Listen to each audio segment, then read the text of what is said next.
Hello, I'm Sama Morningstar, and I am here with Dominique, my womb sister from the Fountain of Life.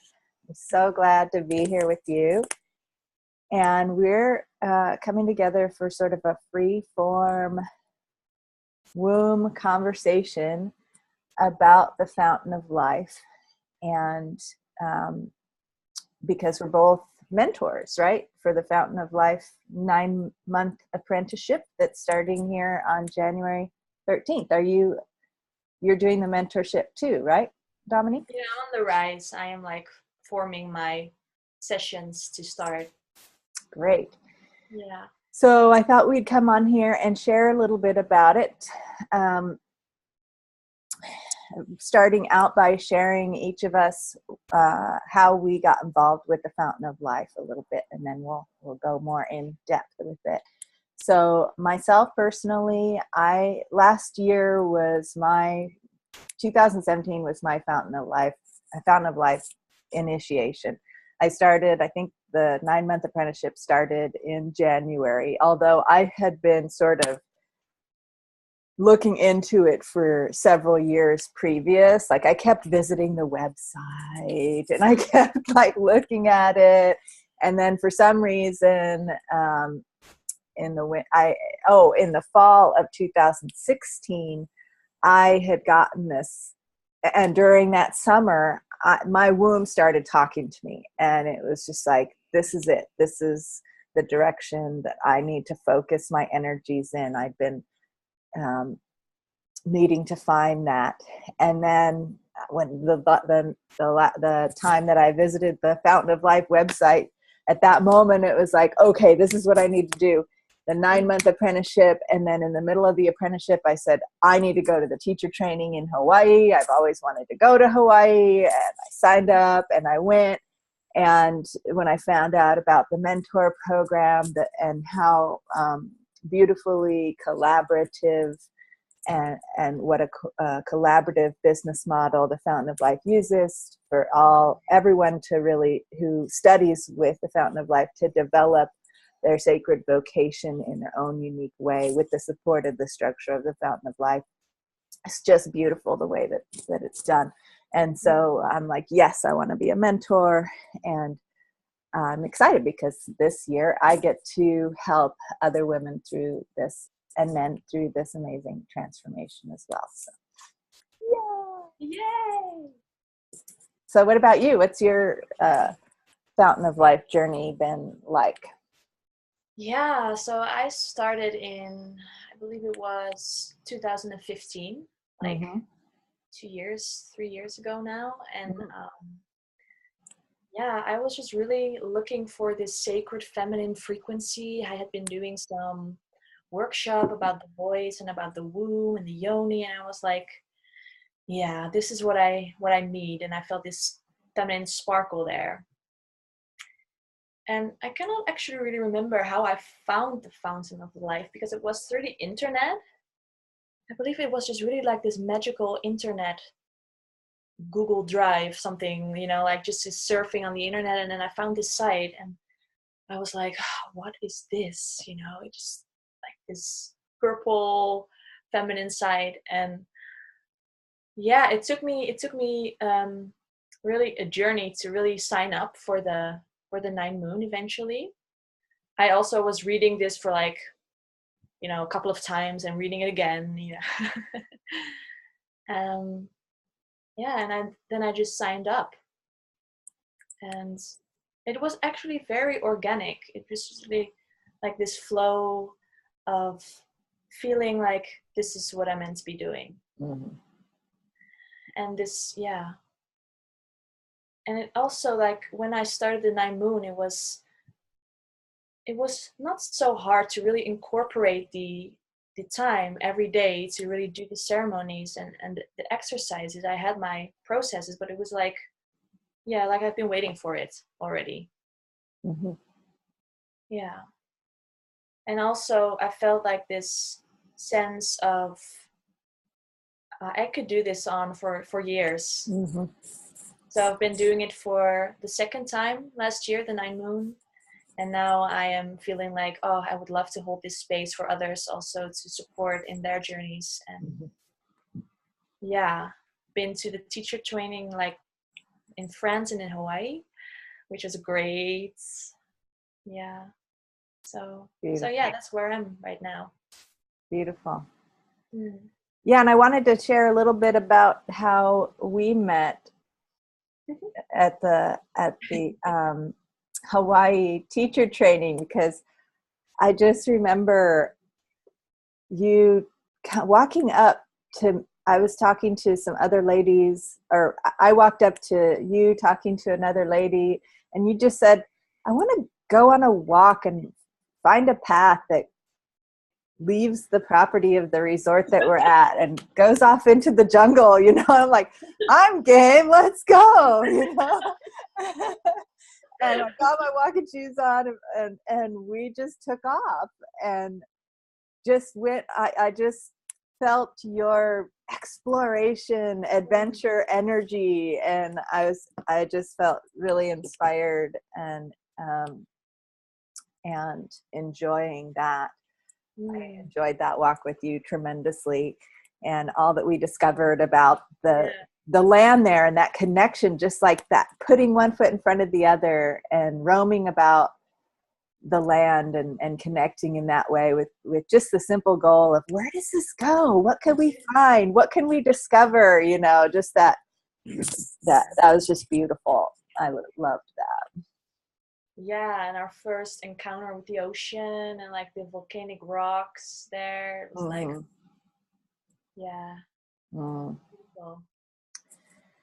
Yeah, so I also wanted us to share more about our journey with the Fountain of Life. You know, for me, I can share a little bit about last year, how transformative it was and how powerful. You know, when I signed up,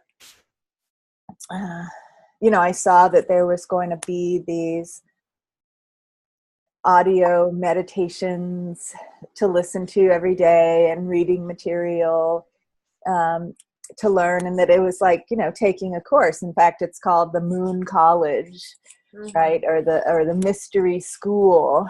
So I figure, okay, this is a training, and there's going to be some recorded components. There's going to be some live telecircle or calls where, you know, I can interact with the teachers. And I was like, okay, so there's these daily meditations, and how often am I going to be able to do it all? And I wrote an email, I think, at some point, and I said, you know, how can I take this with me? You know, am I going to be able to download the material so that I can take it with me? At that time, I was traveling for work and spending time away from home, you know, fairly regularly. I wanted to be able to, and I wouldn't be able to download there, you know, so I just had to work out all the details, and it was just so easy to work it out. I'm really pleased with how the course is designed technologically, and it made it really easy to take it with me anywhere. And then you know, like, the recommendation was to do these meditations every day. And what I found was that I had to, but then the encouragement was to pay attention to how you're feeling and modulate your dosage of the meditations and the learning to adapt it to where you're at individually. So I really loved that, because I have been a perennial student, and the really good student where I'll do anything and everything the teacher tells me to do. I've been that way since forever, and it's not always the healthiest thing. And I've really, as I'm getting older, I can't do that anymore. I'm allergic to doing that. And so I have this inner rebel in these kinds of situations that comes out. And I was a little concerned, because I wasn't going to be doing it every day. I wasn't going to be following all the instructions. I was going to be coming up with my own body movements for the body prayers. And I remember the first period of time where, you know, there's these body prayers where you're given instructions for what position to have the body in, and there's sacred geometry and all of this, you know, important parts of it. But I've done those kinds of practices for many, many years, and I understand how they work. And I've opened up a lot of, you know, the energy centers in my body. So I trust my own intuitive. And so I was like, I'm dancing around when I'm supposed to be holding still for, you know, for long. And I remember the first telecircle where I said, you know, I'm dancing around when I'm supposed to be holding still. And Seren said, you know, you have to follow your own body wisdom with this. That's what it's about. That's the foundational principle. She said, you know, if you come to the Hawaii retreat where we're doing this in person, you'll see that people are all over the place. Some people are lying down on a cushion the whole time. Other people are, you know, rolling around having a kundalini awakening while everyone else is, you know, or not everyone, but other people are actually in the body position you're supposed. And sure enough, that's what happened in Hawaii for me. It's like I was really worried about the holding still practice. You know, there's this one practice where you're holding still in this body position for, you know, 7 minutes. It's not forever, but holding still for 7 minutes. And I was like, okay, here I am with everyone. I'm going to try and do it, even though I never really did it that long at home. And sure enough, I had this huge energy shift by the end that was really powerful. And then I'm the one rolling around on the floor, you know? And feeling so supported and held. It's like, you know, that one of the big things that I experienced is deepening my connection with my emotions and holding space for myself for that, and having that modeled to me by my other sisters. It was so powerful, that experience. So I'd love to hear more about your initial experiences with Fountain of Life and some of your, you know, like as a new person, what was it like? That's what I was trying to share about, like coming in as a new person and like, what's this all about? What am I gonna, how do I interface with this with my life? Yeah, well, I can really relate to this. Okay, like this feeling of I'm gonna stick to the structure, you know, I'm gonna do these meditations and the body prayers and every day. And at one point, I also felt like, wow, there's like this cycle that I feel, and also this cycle in my energy and in my motivation, and like this spiraling process, really, with engaging with the practices and the meditations. So for me also that came up of really allowing this and really trusting this, that this is for me, this is my path, and this is what is good for me.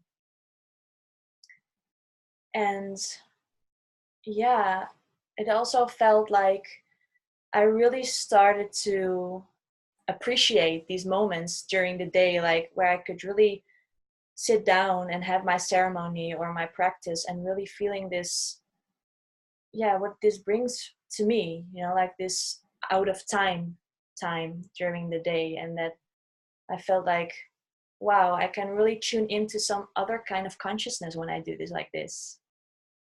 And and then this growing of this sinking in, and this recognizing of, wow, there is more than this daily rat race, you know, like just this really slow rhythmic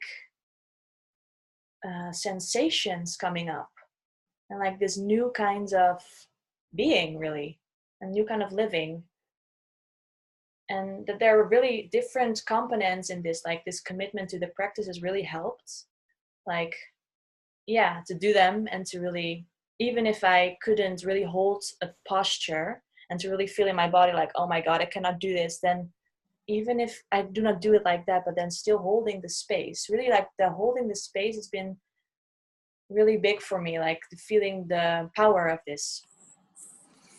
And in there, experimenting with the meditations and the practices. Yeah. Finding your own way with it. Yeah. And that's been what's really made it so valuable for me too, because like I said, I've spent years as an apprentice in other lineages with, you know, teachers and ways that you're supposed to do it, guiding me. And what's more important for me right now is being able to connect with my own inner guidance. Yeah. And I find that it's rare to have teachers or mentors that nurture that as much as the mentors and teachers in the Fountain of Life. Like that's a very delicate balance to be able to provide a structured container for practice without overriding people's inner guidance of what they need to do for themselves, you know. And I felt like my connection to my inner guidance only grew and was never diminished. And that partly comes from my commitment, and I wouldn't have it any other way at this point, because I've had the experience of teachers claiming to be supporting you, connecting with your inner guidance, but then pushing you to do things the way they think you should do them, right? I don't know if you've had that experience, but I felt a very clear contrast, and that's not the way that Seren and Azra do it. And believe me, I tested them quite a few times. I just come right out in the live calls and say, I'm just not doing it like that. And I'm doing it like this, to see what their response would be. And I was a little nervous, I remember the first time, because I was like, okay, are they going to do the same thing that these other teachers, where they go, well, you really should, because, or their answer was, that the way you're doing it is exactly right for you every time. Yeah.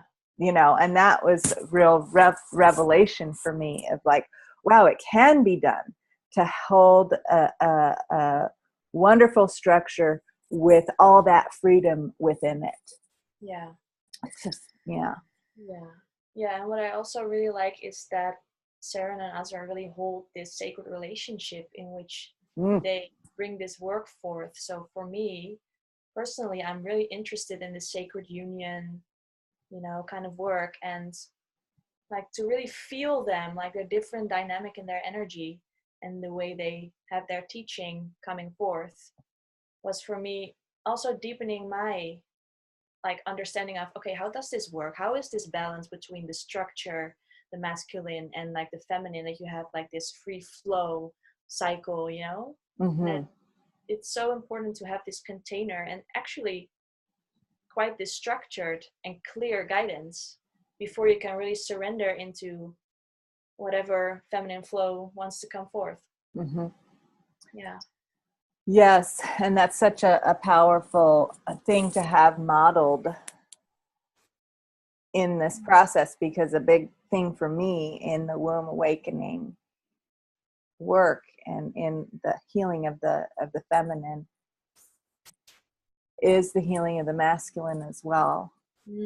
And that this coming together, that's a central point in my life purpose. It's, you know, I got that download that this was my life purpose 23 years ago in massage school, in a meditation of, you know, bringing together the dichotomies where the masculine and feminine have been pushed apart, or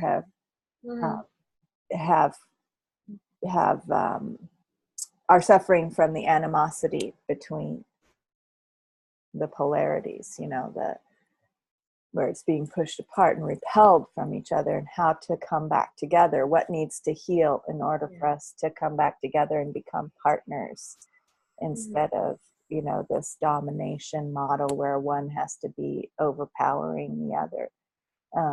That tends to be, you know, what we see most of the time.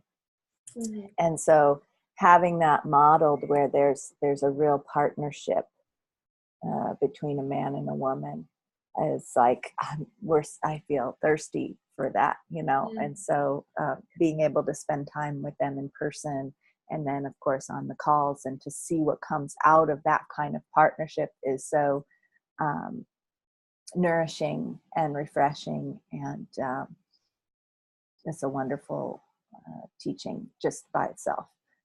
Yeah. Yeah, and what I also found really very supportive is the online circle. That there really is like personal contacts and online, and that you can share your insights, and also this, yeah, this notion of that we walk as a web, so that everything we experience personally is also having a message for the whole tribe doing this apprenticeship or the womb work, and to really tap into this collective consciousness of, wow, I'm embodying one puzzle piece of really a bigger being. Mm-hmm. Yeah. Yeah, and it's an international web too. That's the other thing I really love about it. So I just keep getting this feeling, and this is something I've been tapping into for quite some time, even before getting involved with the Fountain of Life, is this web of feminine healing, love energy that's being revitalized, and we're each a node in the web, each of us all over the world. Like I'm in Northern California, and you're in Amsterdam, right? Yeah. Right now. And if we, you know, put a dot on the globe, or a little ping of light on the globe for all the women in Fountain of Life, the whole globe would be surrounded, Mm-hmm. you know. And just, it feels like this hug of the earth, Yeah. hug of earth, where we're all just nourishing earth, and earth is nourishing us. And this powerful, it's almost like a cocoon too, for transformation and new growth. That's really powerful. Yeah. Yeah, Yeah. definitely. Finding our own cocoon in this web, like to really feel our own womb field as this cocoon where we can transform and feel the foundation of all the other womb cocoons Yes. connect. It was really, yeah, made me feel so connected. Like, okay, we are connected. So, Mm. Yes. And then for me, one of the big things about that is that in that cocoon, you know, a lot of spiritual practices are about getting away from the suffering of human life, right? Transcending. mm, And, you know, so there's a lot of talk about, you know, sprouting wings so you can fly, and get away from the heaviness of some of what goes on for us as humans, you know, the pain and the suffering and all of that. Well, what has to happen for us to grow our wings? We need to go into that cocoon and dissolve, right? And so that's what I love about the womb awakening approach, is that there's a balance between the descending, the embodied energies, and emotional wisdom. You know, a lot of spiritual practices sort of try to help you to sort of disengage from the emotional messiness, right? And yet there's so much wisdom and power in our emotions, and that's why another reason I really love the womb awakening work, and particularly Fountain of Life, because being held in the container to feel those emotions as strong as they need to be, and as much as they need to be felt, and having that ceremonial safe space, learning how to create that for myself, learning how to hold that for other people, and having the support of sisters who can hold that for me, because we can't find that consistently, that kind of support, you know, because of the prevalence of wanting to fix or change it, wanting to get away from it, wanting to transcend it, and that is taught in lots of different lineages. Still, we're still in the transition of really embracing our emotions as a valuable, important part of our humanity and of our spirituality, and coming back to the importance of that. So I really appreciate that as well. And so like the big thing that comes up, and one of the first introductory things that we can do as womb awakening mentors is grieving circles, womb grieving circles. There's just so much grief that goes unfelt, that gets swept under the rug, when we start to really feel what's ailing us in our womb center. Sometimes the first thing that comes up is a lot of grieving. And so that's one thing that's happened for me and continues to go on. And with the people that I'm mentoring as well, at a certain point, there's like, oh, wow, I didn't realize there was so much grief. And so I really appreciate that, holding space for that grieving process. Yeah.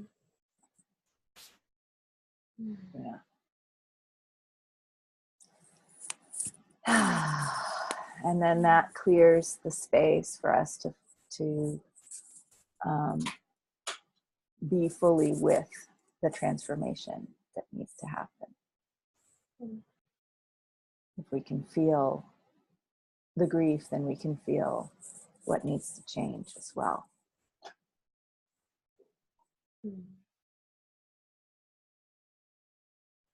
Yeah, it's a deep but exciting path. It's like, Yeah. Because I feel my whole being is held. There's nothing left out. Yeah, it feels also like finding parts of myself that I just completely forgot about.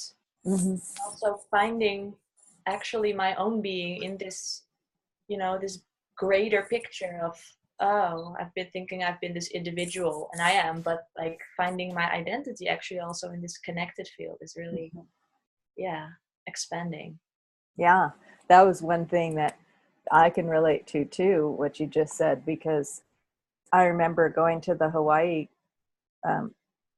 group and being overwhelmed almost with this feeling of like, wow, this is what I've been hungry for, being surrounded by all these sisters and brothers who are connected to their whole selves, who, and it wasn't anything they said or did. Well, sure, it was what they did, but it was the energetic of it, that these are all people that are connecting to their wombs, that are rooting into earth, and rooting into being embodied, and all being together in physical presence was like, whoa. I was like halfway through the retreat, I started having a panic attack because, going home and only having that sporadically and needing to be the leader in my community to create that and bring everyone together to feel that together. It was like, whoa, okay, I guess I'm up for this, because that's what's happening. Yeah, it feels really powerful to have like this circle and to really do these temple practices together. It really felt like, like home. Yeah. All right. Well, beautiful, Dominique. Thank you so much for joining me for this conversation. And if anyone viewing this video has any questions, you can put them in the comments below, and we will both be, we'll post links to check out the 9-month apprenticeship. And they also we can do sections of the apprenticeship, like there's the total rebirth that can be a privately mentored section, And there's various other sections of the apprenticeship that are available on the Fountain of Life website too, that we can mentor you through, that come included is in those courses are, private sessions, one-to-one sessions with a mentor. And so you can mentor with myself. And are you up and running as a mentor, Dominique? Yeah, almost. Not yet fully, but I'm going to be there. Yeah, and you'll be announcing that when you are. Yeah. Good.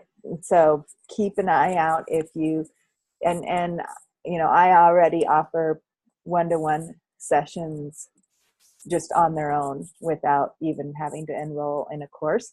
So if you're interested in that, you can reach out to me as well. Do you offer one-to-one sessions as well, Dominique? Yeah, I just started with that. Yeah. Okay, great. Yeah. So if you're interested in learning about either doing sessions, womb awakening sessions with either of us, you can reach out to us as well. And we look forward to hearing from you. Yay. Take good care.